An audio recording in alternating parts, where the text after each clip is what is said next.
back to the Wisdom for Warrior podcast. Gravy, also known as Gravy 316, Mike DeGreaves. This is your third episode now that we've been dual one with Dan, co-worker, and then the first one. Yeah, so you're my you've been on more than anybody else at this point, so that's pretty cool. That's a first. Trying to keep up with old Ryan Stevens. He's like the VIP, I think. Yeah, that's a tough one, man. He's been doing it for a while. But speaking of Ryan, our relationship is a lot based off of training. You, like we talked about on the last episode, you came through the academy. I was one of the instructors that trained you up to be a field instructor, and you've just been getting after it ever since. And you have a serious passion for it, and just like most of the guys here do. And I was trying to have a couple different guys on, different instructors from out around the nation jump on here that just to talk about law enforcement and training. Because it's stop it. Sorry, my dog was licking. Stop it. It's really annoying. Because there's a serious disconnect and a serious failure across the nation when it comes to law enforcement and training. There's a lot of frustrations when it comes to instructors and trying to get officers to train. And, it's a little different from my perspective, when they come to me, they don't have a choice, right? They have to get after it. But then when they get back to you guys, it's like pulling teeth. And having come from that setting, I understand. And so I just want to kind of talk about it. So since the last time you were on here, you went to Gracie Survival Tactics. As I see, you have the shirt on right there. Did you just do one or level 1 and 2? Yeah, so you went to level 1. Great course. They've been doing it a long time. They know what they're doing. Didn't you go to another one, enforcement base? Yep. So it's a course. He's been doing it quite a while, and the company's called BJJ Cops. And on it, just he makes it really affordable and takes care of the officers. Sometimes they can't afford it, or the department won't cover it. So he's really good about doing that. But his stuff's it's all intertwined into jiu-jitsu and GST. What you guys are teaching.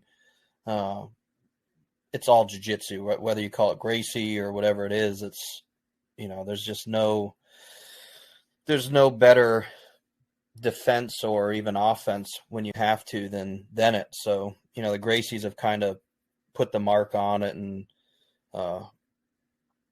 they I wouldn't say having a monopoly, because there's quite a few companies now, like BJJ Cops, Effective, I think it's EFC, Effective Training. It's very similar to Effective Fitness Training, I think is the name, but they're very similar. And whether it's a 1-day course or 3-day course or 5 days, I just think it should be mandatory. And like you see, when the new officers or even the instructors come through, they get that honeymoon phase of, this is I'm going to get back, I'm going to train, I'm going to do all this cool stuff, I'm going to get a cool sweater, and then they don't.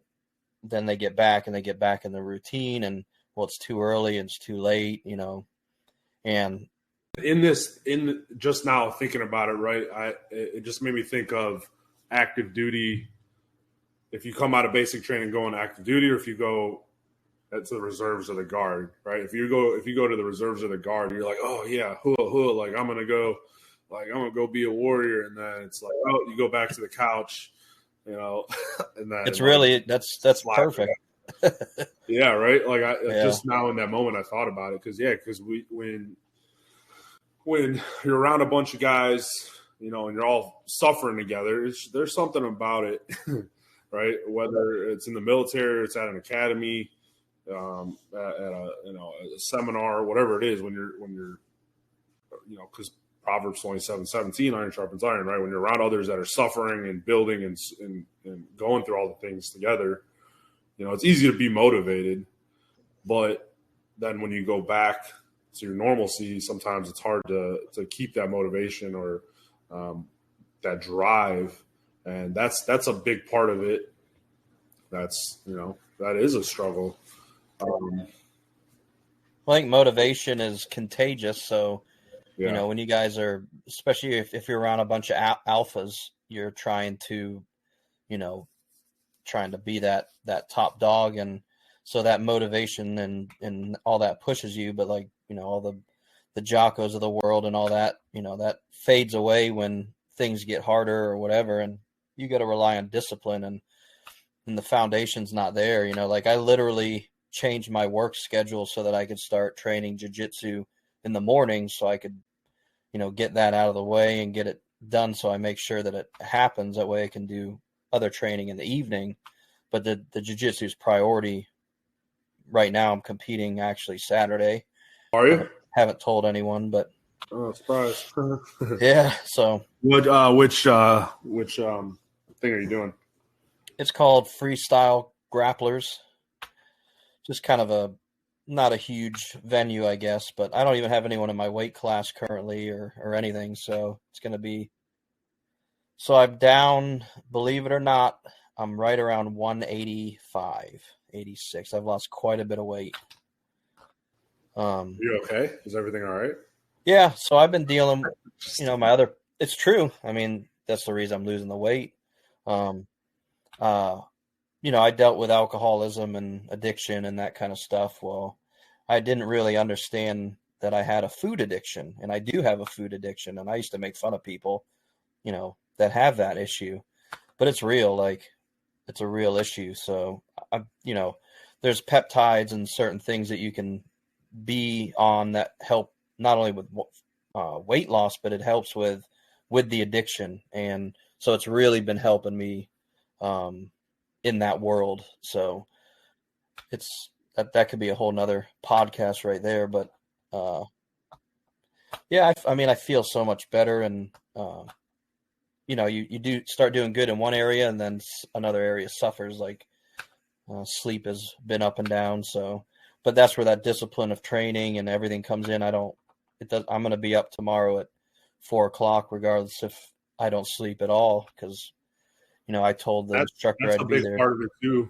Like even on my end, like a lot of nights, our the school I go to, classes at like 7:00. You're talking about rolling out of there at like 8:15. I go to bed at like 8:00 because I get up. Now I changed my schedule. I used to hate getting up early to work out, but I get up early. I get up at like 4:30 to hit the gym so that at lunch we can roll. So and and then that still gives me time to come home and do family things, take care of the animals, whatever I need to do for the next day. Sometimes, but that's a sacrifice in itself that you have to make, and you have to look in the mirror and to make that decision. People always, a lot of times I get messages all the time like, how do you do it? How do you do this? How do you do that? And it's like, you just do it. You don't give yourself like when we get done here, I'll get all my gi set. I'll get all my work clothes ready. I'll have my lunch made, and I don't give myself any excuse to not do it. To me, I don't understand how you don't do it, especially as cops. The VA is a little different, and I will be the first to admit, when city cops or deputies see, they're like, well, you just work at the VA. It's a lot different than being on the street. In a lot of cases, that's true. But when you're at a place where I'm at, where it's a lot busier, we are going hands-on daily, so but a lot of people don't, think about it. Like you're a veteran, I'm a veteran. everybody I work with is a veteran.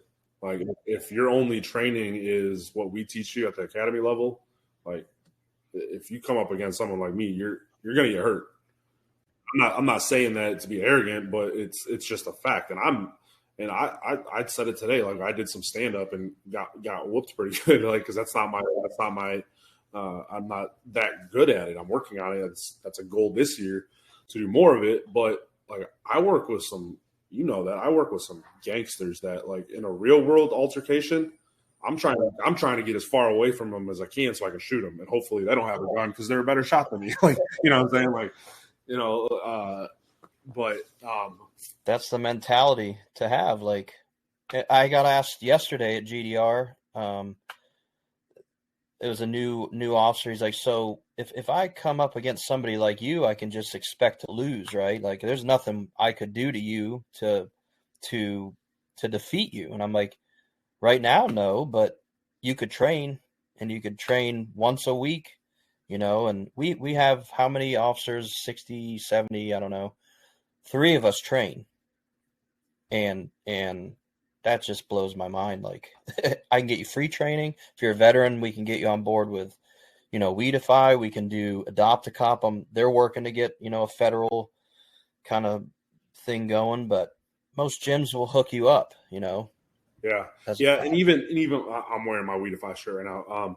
But even outside of that, because we'll have students coming from California like, yeah, it's just so expensive. It's like $300 a month. I get that, but this is what I always tell them, because most places you're not paying over $200, right? Which is still quite a significant amount of money. But now we're talking about your life, your safety. And I guarantee if you just don't eat out a few times a month, or if you change a couple little, like don't go get energy drinks every day, that money will appear, right? There's the money to be had if you actually care. Just make it happen. Yep. Just like, I don't know, the excuses I know you hear, I hear it. It goes back and it hits me like a brick whenever I talk about it, and it goes back to the Tim Kennedy YouTube video that kind of basically changed my life. He's asked, well, is it really that easy? You're a sniper, you're an MMA fighter, you're all these things, can the average person do what you do? And he said, yeah, they can. I'm no different, and neither are you or anyone else. Stop. Peace. Our world is full of lazy, complacent people who are protected by a badge. And, I don't care if you never get in a fight, and I hope people never get hurt, but why risk it? You have that 1% chance of that fighter, that you coming in drunk, had a rough night, and now it's go time. And we just had it happen at work. Very large veteran, Marine veteran. He put up one heck of a fight and hurt a couple of deputies. Luckily, there were deputies there sitting on him, but had it been our guys, like, were you ready to deal with a 500-pound, 5'6" individual? Like, no. And I know, it's just a really, I don't know. People ask me at the gym, and I tell them I'm law enforcement, but I tell them, I'm like the most anti-cop because, I just don't like with you guys teaching us to be an instructor. Like, it doesn't end there, and it shouldn't. I made sure I could go to GST. I've gone to all paid for courses myself. And until you get out there in front of people and teach, like when I came up with you, I was scared.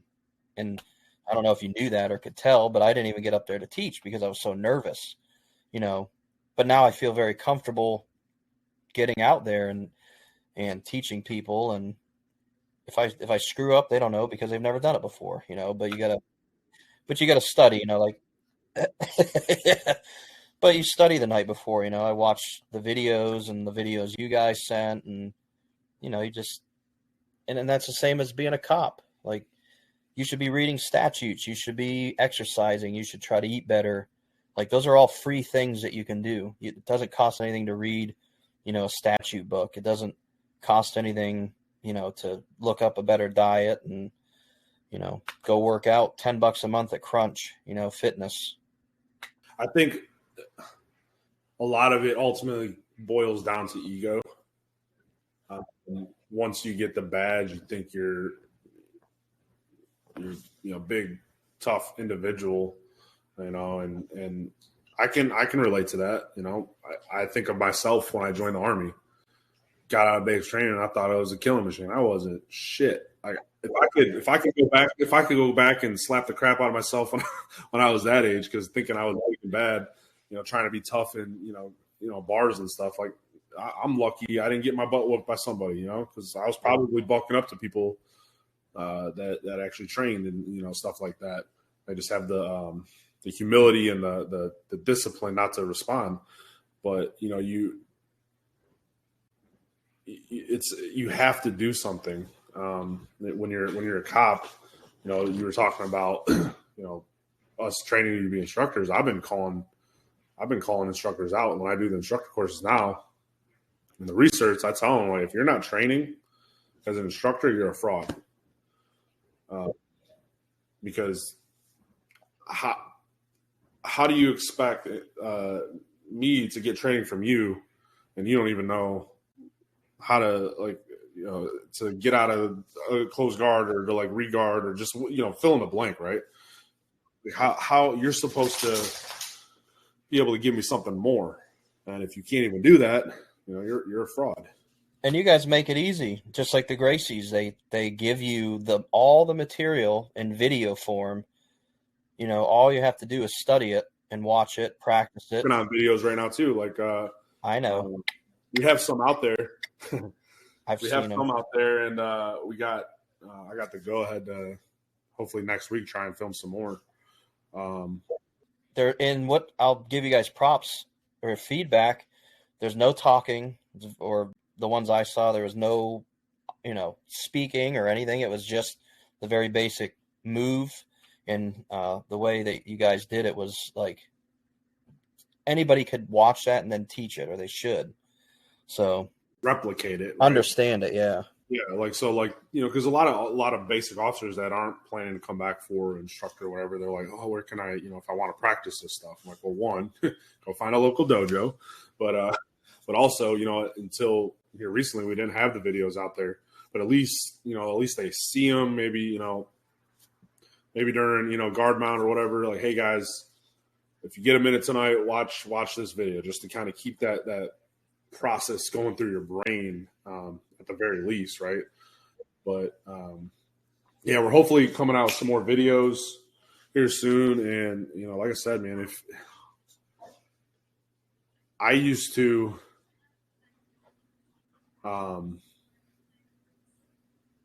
before I really got into training, I've always been pretty physically fit when it comes to it. So my appearance helped deter a lot of things. And I was also pretty good at de-escalation, just talking people down.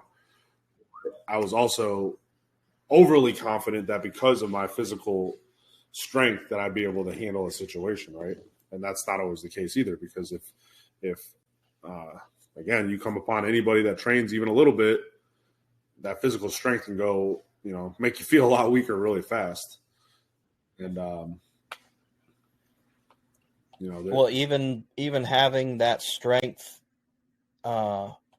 doing jiu-jitsu, it teaches you how not to use it. Like it teaches you that you don't have to overpower somebody. You can, do very simple moves and do something like the Gracies talk about, dynamic de-escalation, and just talk to people. Hey, dude, you're not going to win this. It's just, let's start over. Let's chill out.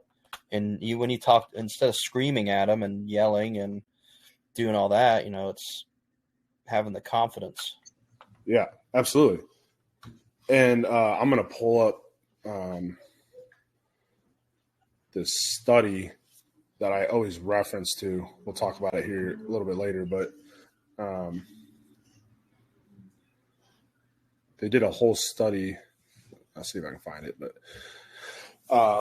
just talking about officers that do training and the differences. But they asked those I think they were the death row inmates or somebody who assaulted cops or something. They asked, well, why did you choose that one? And it was because they had no presence. They could basically see through them, like, or that I think it was a child predator who went after the little girls, and they asked him, well, why, what made you choose those girls? Well, the dad looked like a little bee, he had no command presence. He wasn't watching, he wasn't observing, and that's why I chose him. And that's a big point that I've noticed really helps push training along. Like, this is cool being a cop. We have vests, we have guns, we have badges, we have all this cool stuff. But when you're at Walmart with your wife and some drunk meth head walks up and, goes nuts, what are you going to do then? You're not calling backup. You're not, you may have a gun on you, but a lot of these guys don't even do that. What are you going to do? I reference that same exact thing. I say, I'm like, hey, we don't wear a vest anymore. We don't put that belt on anymore, but there's crackheads at every Walmart in America, right? Like I'd rather be prepared and know that I can handle myself than, oh crap, Yeah. And it's good to know what happens when you lose. Like, I lose every day I go to jiu-jitsu, but they say you don't lose, you learn, but you lose, you do lose, and sometimes you lose really hard, and it could be against a 150-pound blue belt, which you have a couple of those guys who are, you look at him, you're like, nah, I could take care of this. And now 30 seconds in, he just spider monkeyed you, and you're, tapping out to it. And it's like, knowing where that limit is. I hate constantly referencing the Gracie school, but they talk about 100-second rule. Did you ever go through the GSD? Yeah. So they talk about the 100-second rule, and that I did it, but not knowing that's, what was going on. But like, you need to know your limit, and most people's limit is very low, but if yours is low too, then, now you're fighting with someone evenly, and we don't want to be even. We want to cheat. We want to win. Yeah. Yeah. And I don't know. We've got to change. The culture is changing. Just obviously not as fast. Will you relax, little girl? As fast as we'd hope, right? Because I don't like seeing officers get hurt or hearing about officers get hurt. And I know, like, it was more intimate for me when I was out in the field, and I cared a lot more at that level because I'm like, well, now that they're under me, it's up to me to hopefully give them that training that could potentially save them for different reason, whatever. At least on like the national level here, I can only do so much. I only have 5 days to reach you, and then we got to send them back to people like you. But I think the culture, at least with our agency, is changing some. I have a hope that it is. It's going to take a little while. The change is from when I first started to what it is now. I think it's significant because it's shadowing other training that we know works, and it's not using fake. Like, a lot of times we would throw words in that are just made up words, but this is a mount control. This is a Kimura.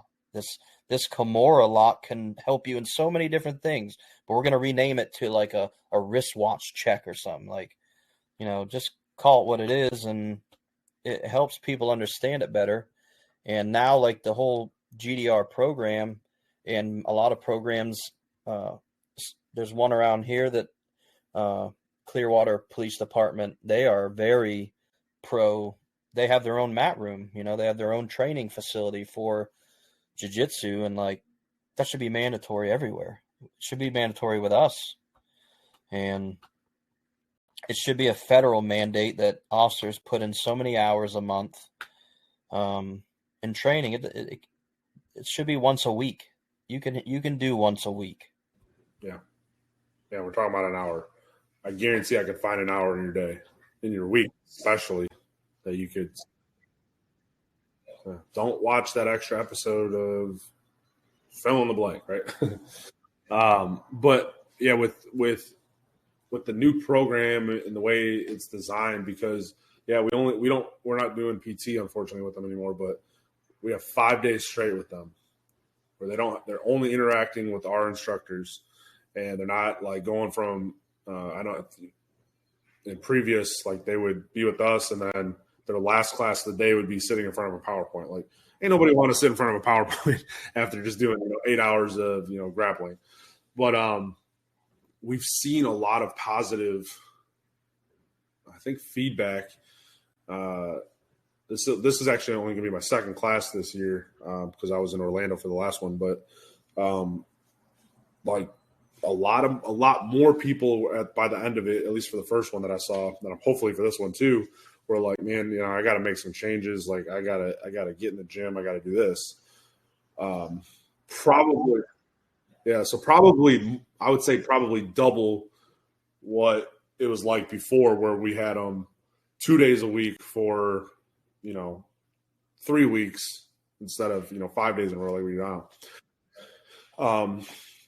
So my hope is with that also is with us sending them back to you, having just gotten after it. Like even some of the people that like, oh, I don't like GDR day, right? Hopefully, I'm hoping that when all these newer officers are coming back and they're like, hey, we got after it. Like, what's your deal? Like, why? Like, it's not that hard. Like, what are we doing? Hopefully that. So I guess it's kind of peer pressure, right? That peer. Pressure of like, hey, I'm able to do it. I just got out of here. You've been doing this job for a lot longer than me. Like maybe, that'll help push them into like, yeah, maybe I do need to try and take this stuff seriously or do this stuff, I don't know. That's how it should be. I mean, I know a lot of guys probably dislike me, in the background and I hear it a lot. Here's another Instagram post or another TikTok or whatever, and I really don't care at all. What anyone's opinion is. I just did an hour of GDR or jiu-jitsu. I woke up at 4:00. Now I just did 3 hours of teaching you. I train like that so I can be better for you guys, and you can't even find the time in a week. How many hours are in a week, to go do it? So I lose respect for those people, and I don't know I think it was Les up there who said when you're an instructor, you're gonna find the guys who don't care, that don't listen. And he's the first one to say, cut them off. Go pay attention to the guys who will learn, who want to be there, who will retain it, and not give you that negative, that there's always that one guy in the class that it spreads like a wildfire whenever that person's there. They always are what ifing or doing this and that, and, get rid of them. Hey, if you don't want to be here, there's the door. Just know I'm not signing that little autograph at the very end, and you may not be going to work tomorrow. So it's just, that's where it should be, but I shouldn't have to do that. It should be on your own. Yeah. It's a tough gig. Excuse me. I know when I first started, I would get pretty hot and like cuss at students and like, oh, you're gonna F and die and this and that. Like when they weren't listening or doing or whatever, and I had to change my ways, and like it's still frustrating, and I see it. Like I'll be having a good week, a good day, and then you get that student that's just like, I'm here. Like it's not my life that's going to be affected if you don't take this seriously. But you still have to, I think also like you have to find that way to get through to them. But with the new curriculum, I think it should be a little bit easier because, we're not doing all those wrist locks like we used to. Wrist locks are very effective in certain aspects, but if you're able to show that anybody can do these techniques, because that's what jiu-jitsu is all about. Like literally every body type, from the smallest to the largest, can do it. I mean, there's some of the hugest human beings and some of the smallest human beings in the world that do jiu-jitsu, and it works on different sizes. But it's not an easy gig being an instructor. I've really grown over the last almost 5 years now that I've been doing it at this level, and I know the frustrations you guys deal with. I talk to you and other guys, a couple times a week, saying, "Man, this, I'm getting pushback from this and this and this." And there's always going to be that, and I think, it's just like anything else. If you're trying to have a positive impact, you just got to at least just keep planting those seeds, right? Keep those seeds, like, hey, it's an open invite. Come train with me. Because it can be frustrating. Like I'm dealing with something else similarly, where I'm frustrated because I'm not getting the reaction I'd like, but I'm putting a lot of energy into it. But at the end of the day, I just gotta keep planting those seeds. A little bit of water here, a little bit of water here, and hopefully they'll come around before God forbid something serious happens. Yeah, and that's, I always say, like, be the example, and I'll never stop doing that, and if I feel like if your job as the instructor, you have to look the part, you have to lead the example. You can't be overweight. You can't be, and I think you said it earlier, and that the BJJ cop said the same thing. Like, if you wear a red shirt and you can't shoot and you can't, teach and instruct a basic, combatives class, like, you're a fraud and you're going to get somebody killed. And, I can't imagine how many are out there who are like that. And I've dealt with them myself, and like, you can read right through them, and the standard needs to be higher, but the standard just needs to be higher in general. And it's just, you argue with people and you fight but at the end of the day, it doesn't solve anything, So just give that good class, and if they like it, they like it. They don't, they don't. We've been super, I think, successful because everyone's had something good to say. It's not everyone's got. There's always feedback, but from those wrist lock days, to what we do now, it's substantially different. But I think it's like you said, you've changed a lot. When we first started, me and Dan, we had a very rough time. Him and I would clash, then we would clash with the students right in front of everyone else, and it'd be a huge nightmare. But we've learned, like, to roll with each other now. He's very good at fine tuning a move. I'm really good at showing the move, and then you kind of, that's a good thing. You have to have a good team. And if you don't have a good team, like you guys have a solid, trustworthy team. And if you don't have that, then it'll never work.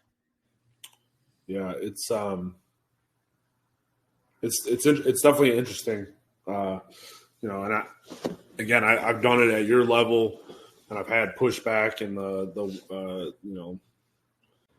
dealt with all those same issues that you guys get. There's always those people, and having a good, secondary instructor definitely helps.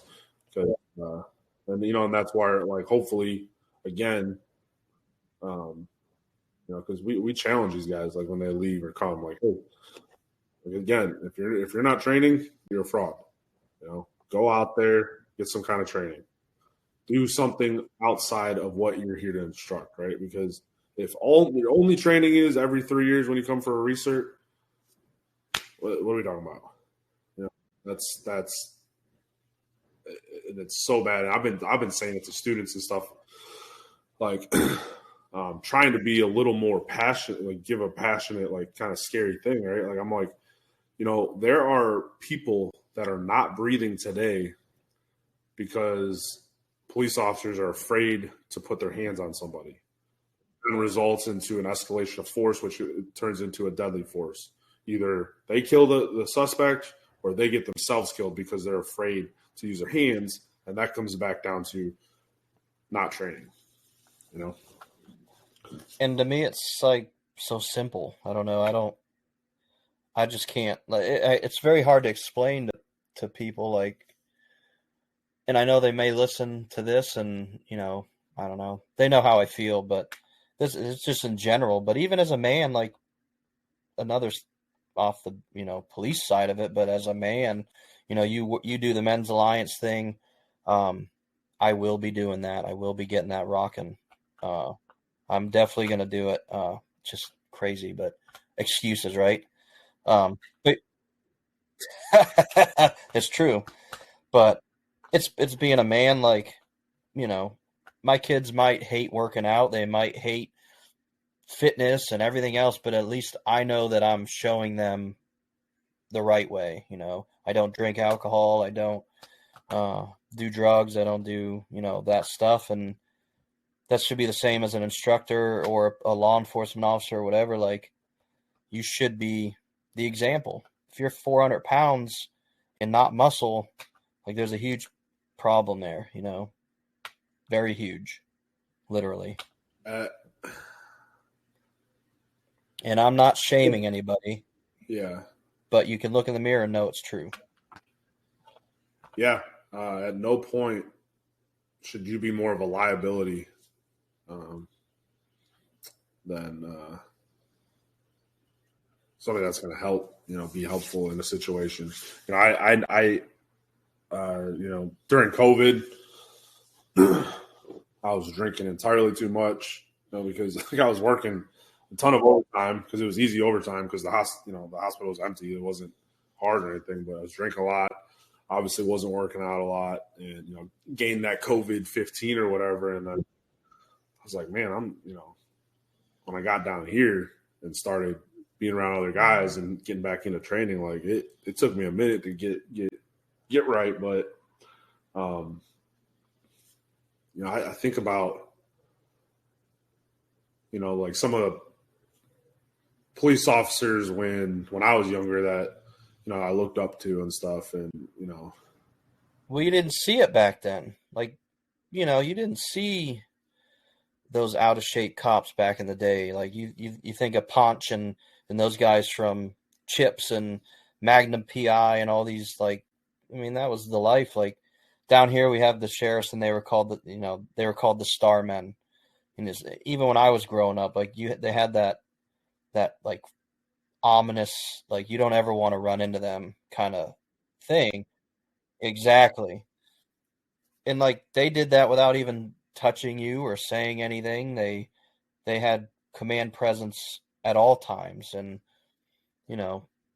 I think I mean, I don't know, you have to have it. You should have it. And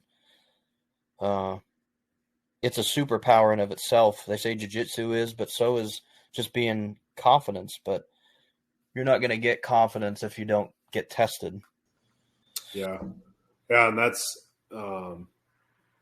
you were talking about that, them talking to inmates and to predators. And I saw that predator clip the other day too. And it was like child predators will look at the parents, and if it's a broken home, if the father, like you said, doesn't appear like it'd be an issue, that's an invitation for them essentially. And same thing, right? People that mug people or this and that, they don't mug, somebody like you and I. Just look, same thing in the jungle, right? The lion's not gonna try and eat another lion. It's going for the gazelle that it can outpower, and again, looking like a lion's good too, but you got to be able to, roar sometimes too. And you need to go against lions too. You can't, like, I work out in my garage gym by myself most of the time, which means I'm the strongest one in that gym, So you go work where up. your big head comes from. Exactly. And I have a big mirror in there too. It's like, but then you go to another gym and you work out with somebody and, oh, well, I'm not that great. Or even jiu-jitsu, like switching schools or competing. Like I haven't competed yet, so I'm not gonna say anything until Sunday. But if you're doing jiu-jitsu, I think you should compete. Like unless it's a hobby and that's different, But like I teach jiu-jitsu, I feel like I need to be tested, and that's the closest thing you can get to a street fight or some kind of something. But rolling's different. You're rolling with your buddies, they're not really out there to win so much as they are in a competition. And You forget what it's like rolling here. and I've never experienced that anywhere else. Yeah, yeah. No, and I agree. Like, and when I was down there for that month last year, I was going to compete, and I did something to my ankle, and my ankle's still jacked up. I just was talking to my doctor about it the other day. It's definitely a tendon or something. But I keep going back and forth about doing it. Because I'll get in those phases. I'll get in those phases where I'll be like gung ho, and I'll find a cool strongman that I want to do, and then I'm training for that.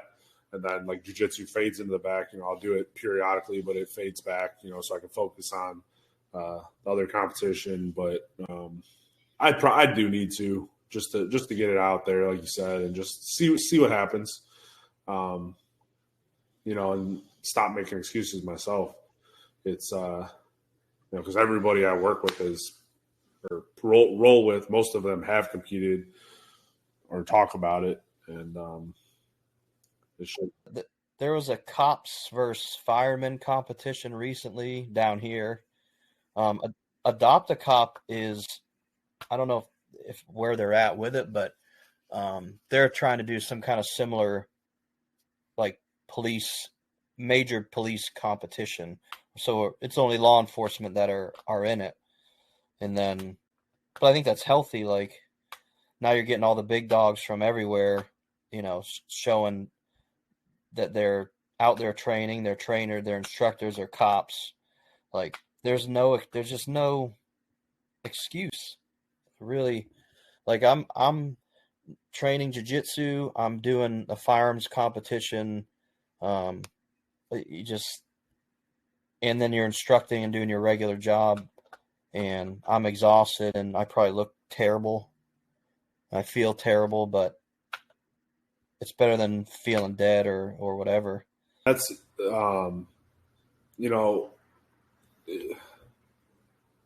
people are always like, oh, I've got this issue, I've got that issue, this is injured, that's injured.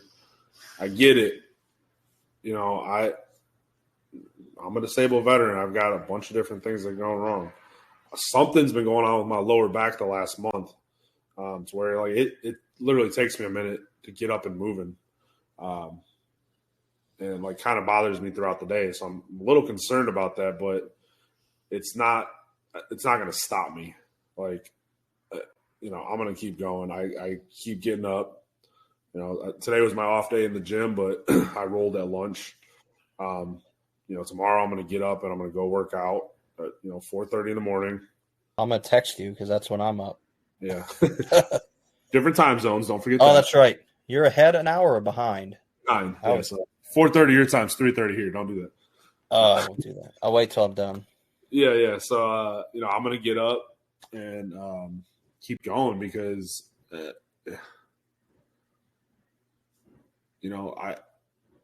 if you stop, you're just going to allow more excuses to come in, and unless it paralyzes me or something, like I don't foresee myself ever stopping working out, stopping training. I mean, there's everything. You could swim. So literally, I mean, there's double amputees who Yeah, are in getting, jiu-jitsu competitions winning. one of the founders of Weedify is a triple amputee. Really great dude too. I got to hang out with him. He's a pretty good guy. But yeah, it's stuff like that where it's like, man, how it's those type of things, and like where you look and you're like, man, I should not have an excuse about anything ever. When you meet and get to meet guys like that, yeah,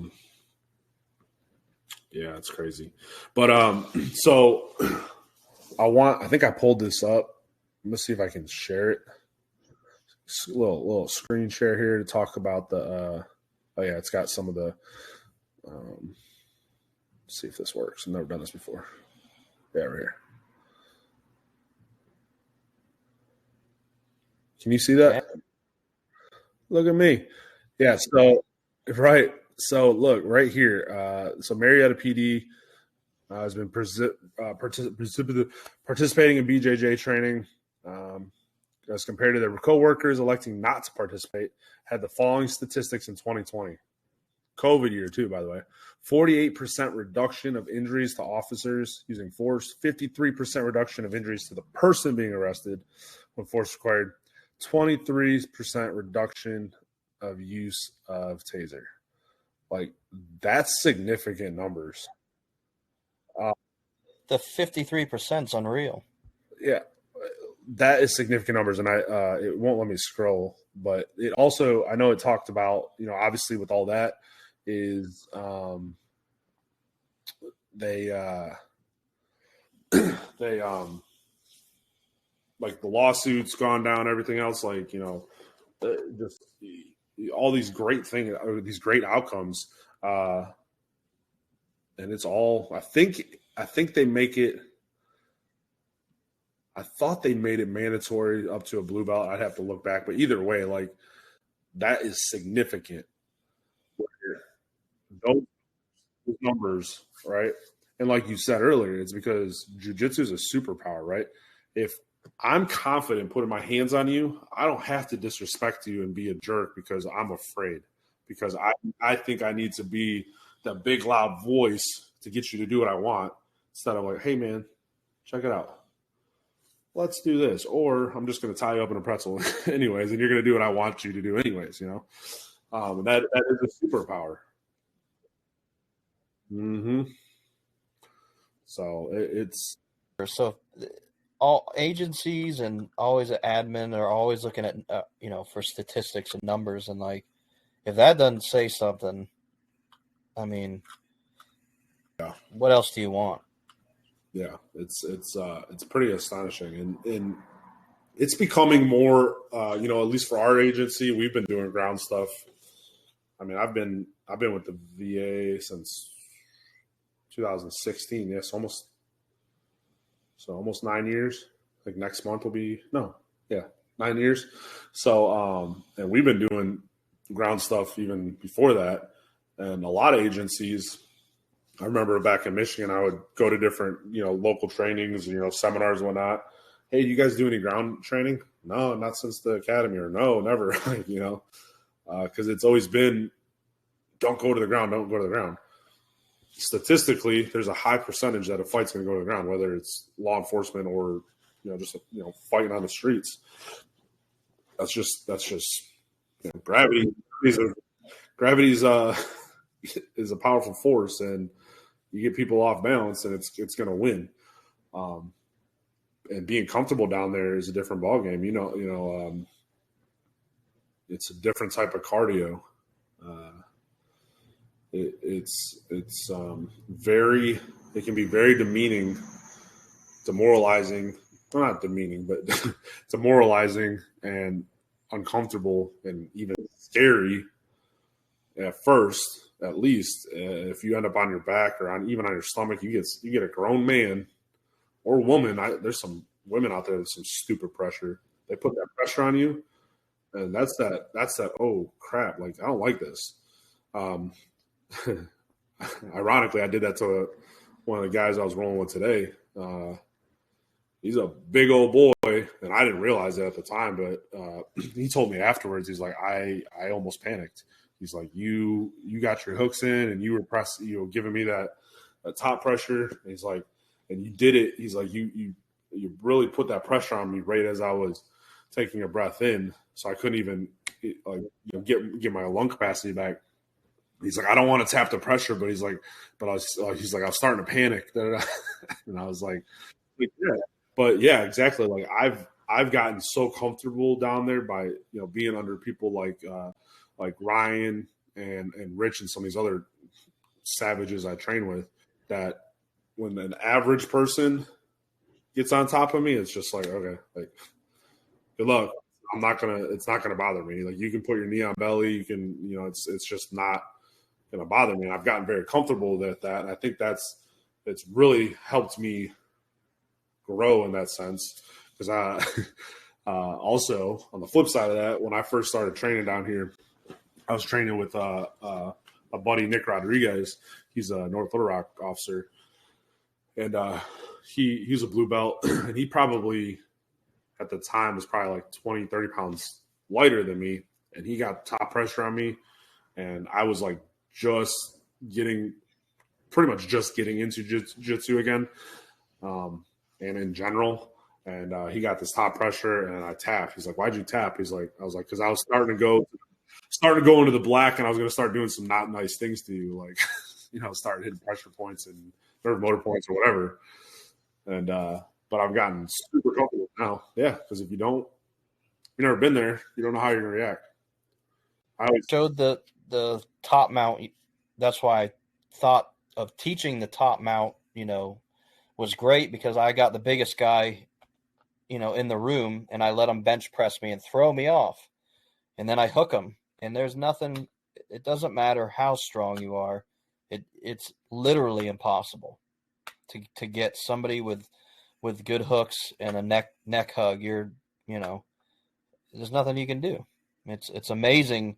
And I think that's what sold them, because they thought it was hilarious. Like, I'm literally getting thrown 10 feet by some of these guys, and then they get to do it, and they're like, holy crap, this really does work. It's not like the pressure point stuff or the wrist locks that really don't work. This really does work. And I think they saw that, and they got to feel what that that kind of pressure is when you put the hips on them. And I like it's that. a great, terrible feeling. But one of the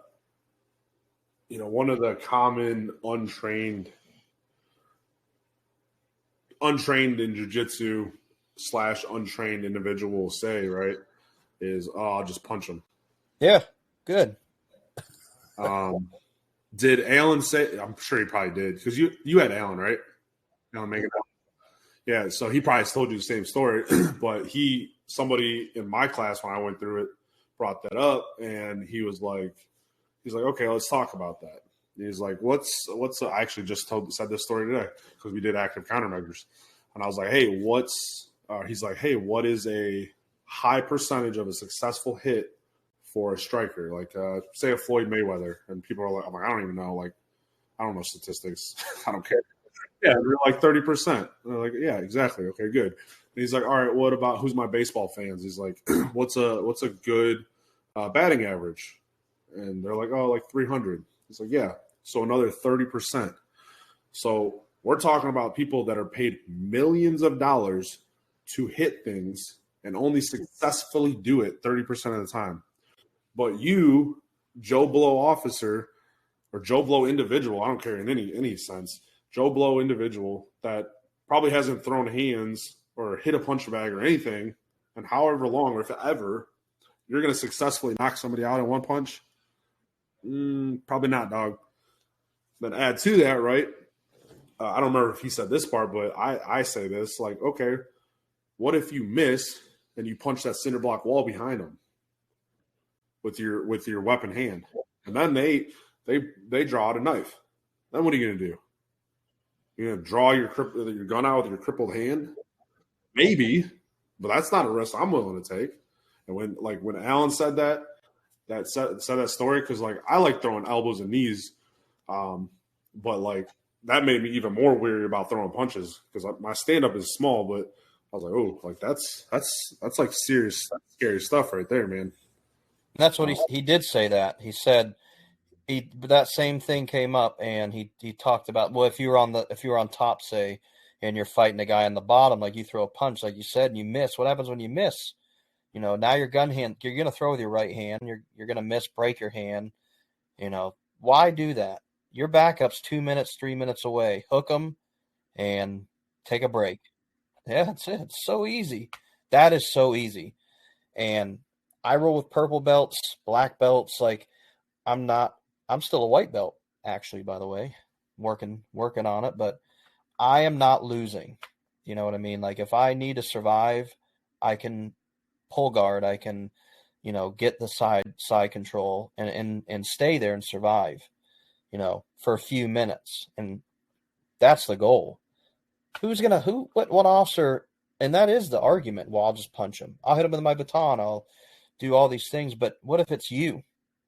What if it's the blue belt that trains and the black belt or whatever, and you're not going to hit him, you're just, I love that Alan, and that, like I said, Alan, I watched a whole thing about him and his history and why the Gracies brought him in, to that and all the kinds of, but when a cop is teaching you that stuff and then he has stories to back it up, and I believe every one of them, he's not blowing smoke. He is sincere, and I got to mess around with him a little bit, and he's not a big guy, but man, but you know how it is. That's how a black belt is, and they're not just regular black belts. They're, literally the best of the best. He's definitely not a regular black belt. He's been training with the Gracies since the '90s. Yeah, he really really nice guy. He his school is awesome too, up there in Louisville. Yeah, random shout out to Louisville Gracie. But yeah, man, like it's an interesting thing, but we gotta change the culture, man, and hopefully, this can reach somebody and they'll make the choice of a change, and just thought about this too, man. The thing cops in general don't think about. I got to I forget the officer's name from the Boston bombing, the one that got hit with a round, and he pretty much died. It was blue on blue. It was chaotic. I think it was a ricochet. I forget what it was exactly, but I met him, and he told his story. And the thing that officers don't think about, because we have this, to a degree, we have this God complex that, yeah, we should have this prevailing mindset. But what you should also be cognizant of is if you do get hit, how you react. So training tourniquets and everything like that, but also how it's going to affect your family. Like he went into this story, man, and like it's kind of choking me up thinking about it right now, right? Like because we have this badge, we have this vest, we have this gun, and we want to have that prevailing mindset, but sometimes stuff happens. Sometimes you bob when you should have weaved, right? Sometimes there's freak accidents, right? You could be driving and get hit in something, and the stress and everything, and like the fear and everything that went into that family, his family after, because he like almost completely bled out. It like barely had any blood in his body. It was crazy when he was talking about it. And that's something, you don't think about as an officer. So now take that back up, and for the officers that don't train, that aren't in shape, think about how that's going to affect your family if you get in an altercation and you either have to take somebody's life because you're not trained, or your life gets taken because you don't train, or you're not physically capable of handling that situation. Right? Like, I'm not putting my wife through that. There ain't no way. And like I said, I'm not a police officer anymore, but I'm not going to go to the gas station and get my butt whooped by some meth head because I chose not to do something. It happened. And that's something I think we should look at as law enforcement and men, as warriors, right? As warriors that we should be. We should also take that into effect too, right? Yeah, it sucks. This grind sucks. But what's it worth to you? What's it worth to your family? And that's the great point. Like, think about your family, but then imagine how even worse it would be if you got a call and you had to get up a flight of stairs to save your partner and you couldn't make it up the stairs because, of your shape that you're in. Now you got to tell his family why he's dead because I couldn't make it up 2 flights of stairs, or, a million things, could go into that. But I, I did not, when I went through the police academy for the state, I basically failed the PT test. I was either on the button or very close. And I always said that from that point on, I will always be in good enough shape to pass any PT test, whether it's the VA, the sheriff. If I were just to get some random Jason Bourne call from the White House and they're like, hey, we want you to come work with the Secret Service, but you're going to have to take the PT test today. I'll be like, let's do it. I'm ready to go. So even that small like mentality, like anybody can do that. I'm not, and I used to be the worst of the worst. Yeah, how much weight? Because you said I think you had a picture today. How big were you? Uh, at my worst, probably right around 230, but all Not muscle. fat and all neck, Mm. just slobby. And I remember doing jiu-jitsu in those days when I was still drinking and doing all that, and it was just it was so terrible. Worse than the hangovers. Yeah. Um. So it's just not, I don't know, like I'm not special, you're not special, and we just we have to do what we have to do. And I think surrounding yourself with that mindset of that group of men and women, like this isn't just cops are women too, and they need the same training, and unfortunately they need more training because I don't care what belt you are, black belt.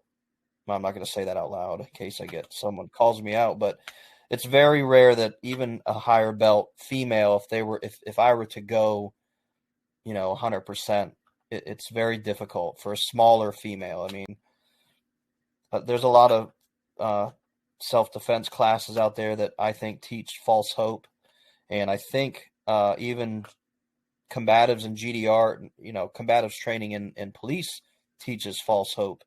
And until you're actually getting pounded or your face smashed or mother's milk or getting 200 pounds of pressure on you, until you feel that, if you've never been choked out before, like that's another thing. Like I'm not going to willingly get choked out, but I've been choked out. And until you know what that feels like, going to that happy place and, you know, it literally is a trip. So I know we're getting close on time or whatever, but I think just that fact of, like, you can't say it enough. Like, look in the mirror, look at your kids, look at your family, like you said, and like love can only go so far. I know love is love, but how can you look at your partner who is not taking care of themselves and not um who couldn't take care of you in a situation like that? Is the mentality that we've gotten into in America, like this wimpy, like I don't know how to, I don't want to say too negative of words, but like, where are the men? Or that song, where have all the cowboys gone? Like that song, I think about it. Like, where are the men? And it gets into that men's alliance that you're talking about, and they are everywhere. That I noticed that those groups pop up, and that's what's motivating me to want to start it. And those guys, I promise you, some of those guys do jiu-jitsu, and I bet a lot of those guys shoot, and I bet a lot of them know how to hunt, and it's like Boy Scouts for men, but like on steroids. And we need more of that. I've got some mats that I've been meaning to bring, and I'm gonna start teaching these guys some stuff too. Just it's important, and that's what this whole podcast and everything's about. I'm just trying to help build up strong men in a weak world, and I'm gonna in the description I'm gonna link. I saw that Weedify is accepting athletes again. No, not anymore. They were. So I had a buddy. Oh yeah, it's done. I think they had 140 openings, and within like the first few hours, 100 were. I mean, it was like awesome. That. It's great. Awesome. But you should. Never mind. You could still link it. I'll link it. Follow them, and when if you see it come up and you're interested, man, jump on it. It helped me get back into it after my neck surgery. I was very timid and afraid to get into it, and it gave me that accountability to help push me through. It's a great organization. I've met a lot of the guys in that. It's pretty awesome. I could probably link Adopt a Cop, some of the other, BJJ Cops. BJJ Cop. I know him personally, and he's all over the country too, and even GST, because when you become a GST instructor, you can teach your department that curriculum legally. I mean, you can, and they will cover you legally, and like I think all departments should be able to send their people to as many courses. Like, I'm not going to say which department, but I heard a department has like $30,000 that they need to spend. Like, okay, send everyone to GST or send them to, I don't know, I really wish we could pay for gym scholarships. Like, it blows my mind that you can't pay for someone to go to a school if they wanted to.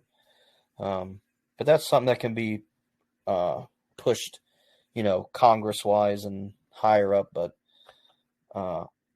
the real truth is, it doesn't matter. Cops make good money. I don't care where you're at. They make decent money.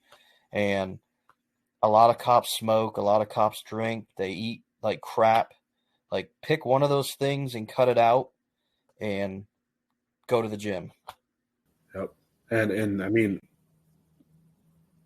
the physical, like, workout gym, $10 memberships at a bunch of gyms. And then also, like I was saying earlier, man, like, I get it. Some schools are super expensive. But again, we're talking about, don't go out to eat a couple times a month. Don't, like you said, try to quit smoking, or don't drink as much. I guarantee I can find you the $100 to $200 to allow you to go to a course or go to class. In a gym, if you go talk to them, a lot of times they take care of a cop, especially Gracie courses and stuff. So yeah, there's a discount. There's no excuse. One of the follow-up episodes similar with this, I got a buddy who literally opened a school, and no cops in the area go to it, and it's free for them to go train. I've been there more. I live 4 or 5 hours, 5 or 6 hours away, and I've been to that gym more than some of the cops that I know down there. Just calling you out, bro. Like, it's free. It's time. I think it's time to not be nice about it anymore. Like, you could sugarcoat and be like super supportive, but like, a free, I'll come up and do it.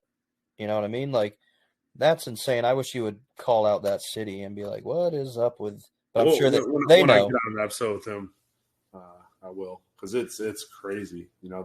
That blows my mind. Well, when I was trying to do Weedify and get get certain schools to get Weedify certified, I'd say 3 or 4 schools are like, dude, we don't want to go through that hassle with the Weedify, but you can come for free. You can come for your whole department can come train for free. Yeah, the paperwork, and I don't know, it was kind of strange, but he's like, I don't care. Come train whenever you want. We want police here. Just go talk to a gym. At the very least, they probably offer some kind of discount. I know I promise they would. And if they don't, find another one. You might not be welcome yeah, there. That's what I mean. Like, there's probably a reason, but yeah. It's definitely possible, and it's just that ego and that. And even if because there are some places, some people that I've trained that are in some places, some desolate areas that probably don't have jiu-jitsu schools, but I had considered it at one point. You can literally open a GST garage gym, or not GST, but a Gracie garage gym. I know one of my instructors when I went through GST, that's how he started, and now he has a school. Like, he started in his garage, now he owns a Gracie school, and he goes all here in Orlando.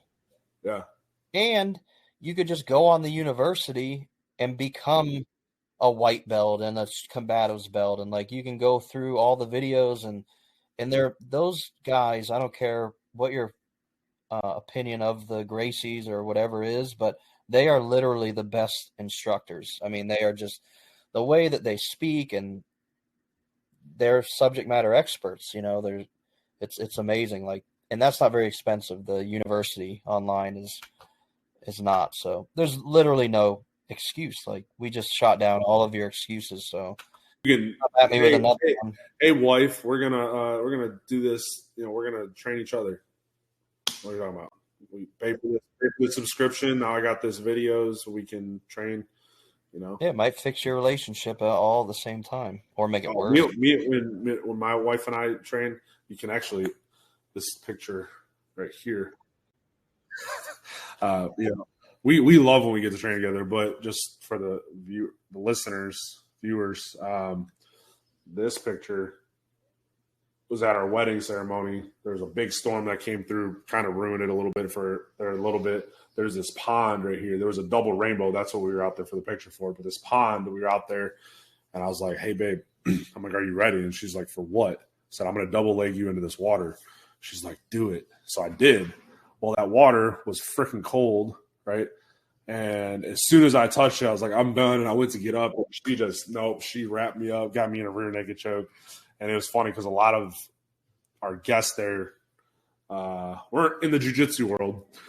So they were like, "What is happening?" Her dress, freaking out. So it was awesome, but our relationship's awesome. And when we can train, it's a lot of fun. So yeah. My wife doesn't do that.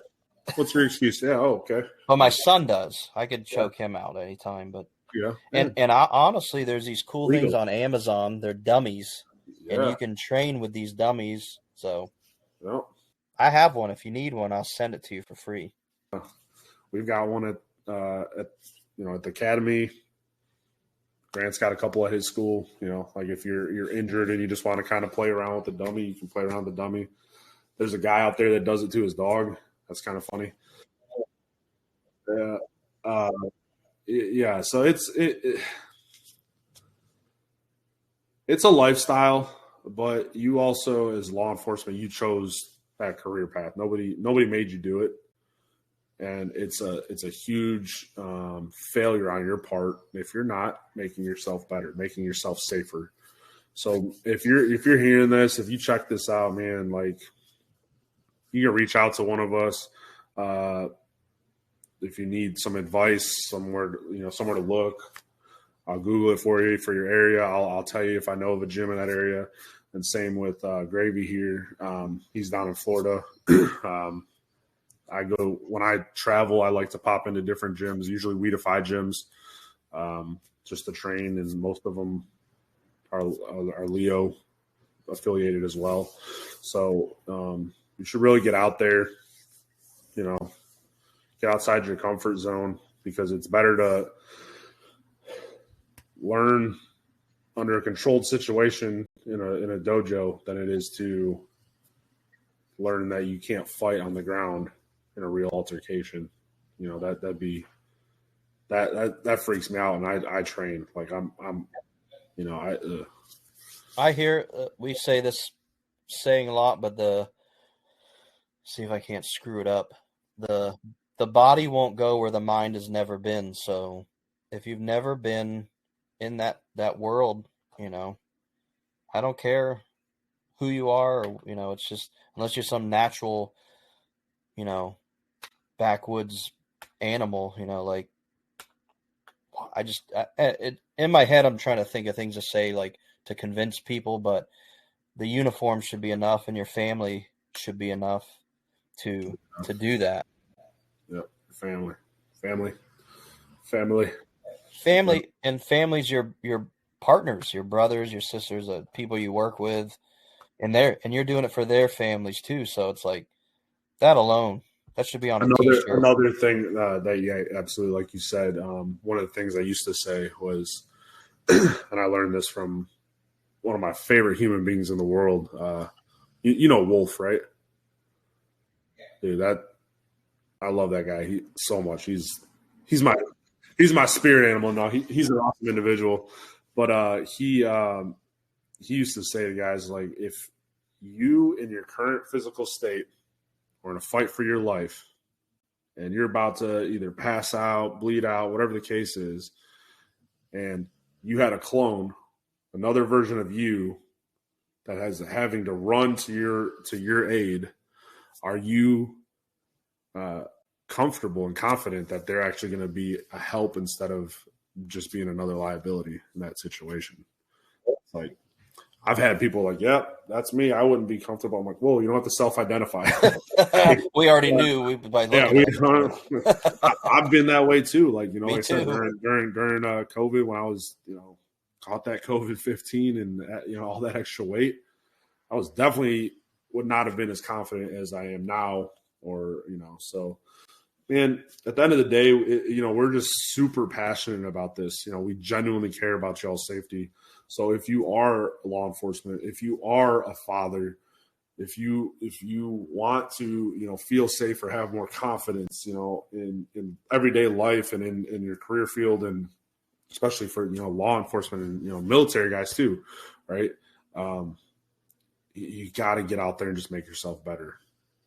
Stop doing certain things that you can, and then fill it with other things that will just make you better. You don't have to. We're not saying, tomorrow go, sign up for Worlds at, or anything like that, or go do a marathon, or, anything crazy like that. But, just start taking the steps to better yourself. And it doesn't have to be anything drastic. I know,